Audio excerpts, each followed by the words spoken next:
guys, I want to talk about a huge tip that I don't see enough people doing, and so this is for recovery after your workout on the machine or in the gym, even after cardio or whatever you're doing. You're going to start to get tension and tightness, and you start to get knots. And the best way to get that out and break it up so that your body can heal maybe 24 to 48 hours quicker than it would otherwise is to foam roll. So there's a couple different foam rollers out there. They have the shorter ones, the longer ones. They have the ones that are squishier, like this one is much softer, and then they have the harder ones. So I prefer the harder ones. You can dig in, break the fascia up a lot better with this. But if you have a lot of crazy tension and it's unbelievably sore and hard for you to do this, then you can just start with the nice and soft one. So you're going to want to foam roll the spots that you worked on. I personally like to start with the neck because I feel like every single person has some tension and tightness in the neck. And I can start by just pushing up with my elbows, putting a little tension. I instantly feel tension with that. And I can go as much as even get my hands off. This is a lot more tension now on my neck, and I can even go a little bit further if I lift my hips up.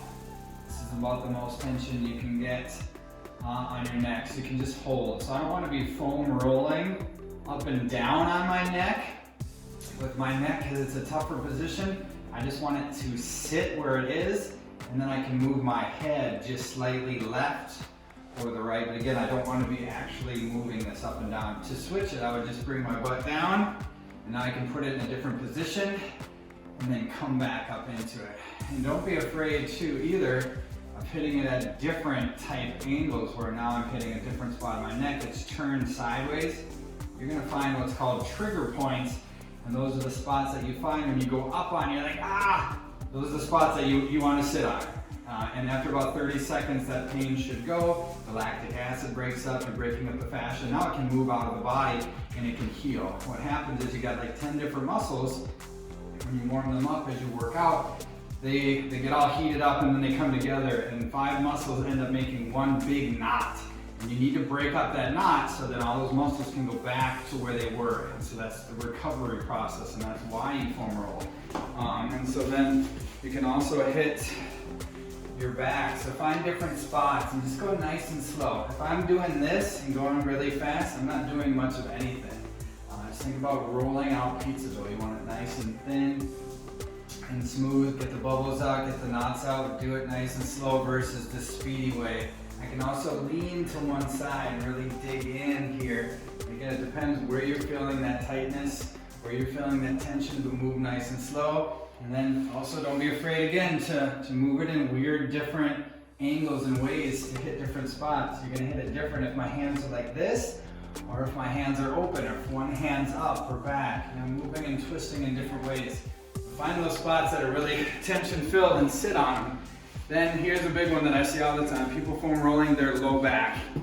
I do not want to do this. I don't want to be up and off rolling that low back, because this is where it gets dangerous, especially if you don't have a super strong core. So to hit that low back, I want to do this.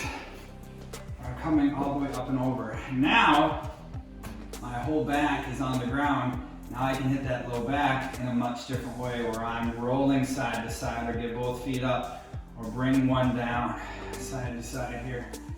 And I can also just bring those legs all the way forward and down. This is gonna bring the spine, the vertebra into place.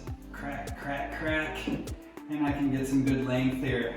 Creating space in that low back is gonna get that tension out of there too. So this is how I wanna foam roll. My low back is with the legs up.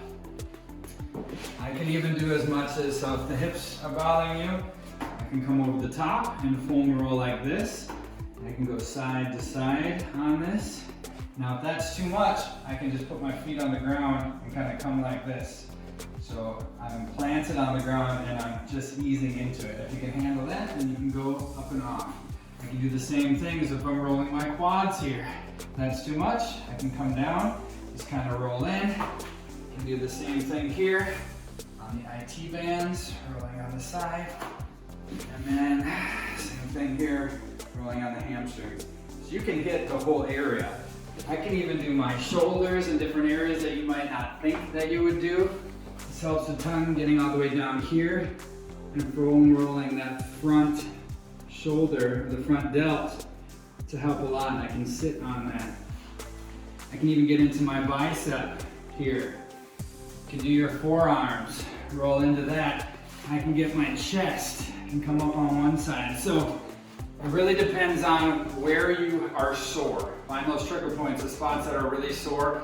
If I can touch a spot with my hand and it's sore, I should probably be foam rolling it, and I'd say 7 to 10 minutes every single day on those areas that you had just previously worked is going to help break up that tension, that tightness, get the lactic acid to be able to kick out of the body, and you should be recovering 24 to 48 hours quicker by foam rolling than if you didn't. So hope that's helpful, guys.